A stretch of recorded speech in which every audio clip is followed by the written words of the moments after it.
পেঁয়াজ কত করে? পেঁয়াজ আলু 20 টাকা।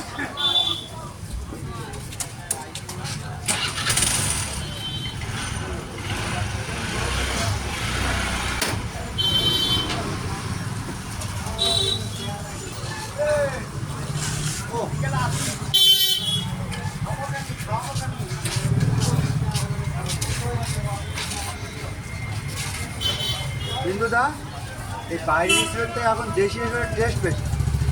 বাইরের রেস্টুরেন্ট আছে কিন্তু ওরা নিয়ে আসছে না, কেন বলুন তো? ও পাকার চান্স বেশি, বুঝতে পারলেন?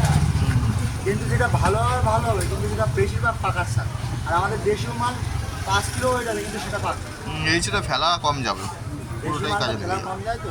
ওই জন্য কি খাবারটা তুল, হ্যাঁ খাবারটা তুল না বাসা মাঝে তুল খাবার 10 টাকা দাও।